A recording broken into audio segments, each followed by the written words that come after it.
Oh, I remember this one very well. This story had to be here. Hi, I'm Chris May, writer, producer, and host of This Day in Weather History, a podcast from the Weather Network in Canada, and only 1 week away from its anniversary. In 2017, water levels in Lake Ontario were at their highest in more than 100 years. And on May 27th, they reached that peak, a level that was recorded at 75.93 meters on this day in weather history. Okay, so this story has two major reasons as to why and how this happened. And although it was triggered by the weather, that's not the full story. Today we go back and look at everything that happened in that time. First, Lake Ontario levels began rising above normal as early as April. The spring started out unusually mild, temperatures above seasonal, and that led obviously to a more rapid snowmelt. Pair that with an exceptionally rainy spring, and now we suddenly have an increased water supply to the basin. Fast forward now to late May, early June, and Lake Ontario was still above its highest water levels recorded at any time since 1918. How is this not going down? We'll get to that. But first, the effect of this flooding was felt along the entire length of Toronto's waterfront. Many of the beautiful waterfront parks along the Toronto shoreline suffered significant evidence of land erosion and other damage, along with debris that piled up with whatever the tide brought in and couldn't flush out over the spring months. But nowhere was it as bad as Toronto Island Park, where over 800 residents, almost 30 businesses, and 2 schools were now faced with having to deal with a long-term crisis of rising waters. The city of Toronto deployed more than 45,000 sandbags and 1,000 what they call metre bags, and more than a dozen industrial pumps to try to control and in any way lessen the effects of the rising water. But now there were also reports surfacing of water coming up through the ground inland and away from the shoreline. Land liquefaction. You know how as a child, when you would go to the beach and you would play around digging a hole and in the sand, and you got frustrated because at a certain point water would bubble up and then you couldn't do a thing to stop it?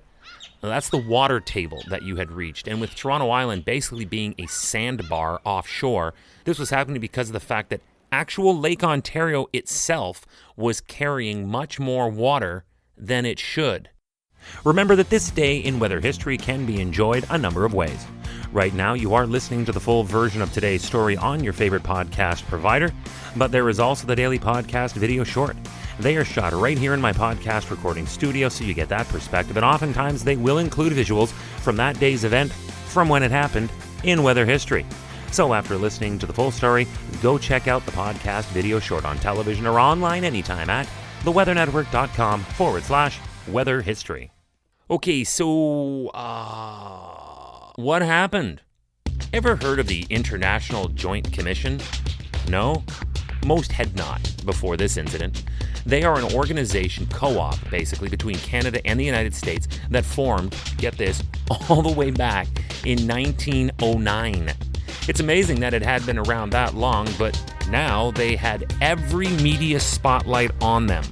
They're actually a critical group that regulates the outflow of the waters of Lake Ontario to the St. Lawrence River.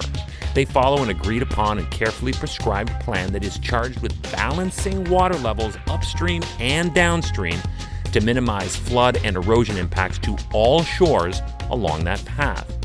I am assuming that the reason that they were a 108-year-old organization that most only found out about here was because they had done a dang good job, but this one was just really unusual, and there was an entire island with the name Toronto on it that was now in jeopardy.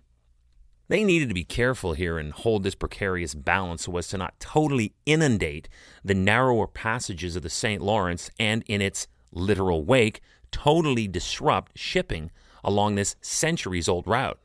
This action gradually resulted in a reduction of approximately 1 centimeters per day in Lake Ontario, so it was slow and gradual, but by early June, Lake Ontario's level was on a gradual decline, after the water peaked at a record high this day in weather history. Hey, do you like the podcast? We'd love to hear from you. If you have an idea, go right now to wherever you're listening to me and rate us if you would, please. It's on a 5-star system, and we would love as many stars as you can afford. So rate us, but then also review us. This way we can always stay on top of how you'd like to see the show evolve. Then remember to subscribe to this podcast. Click the subscribe or follow button right there on the very same podcast homepage you're listening on. You'll be immediately reminded that the next day is ready to listen to, and you also have access to every episode in the archives.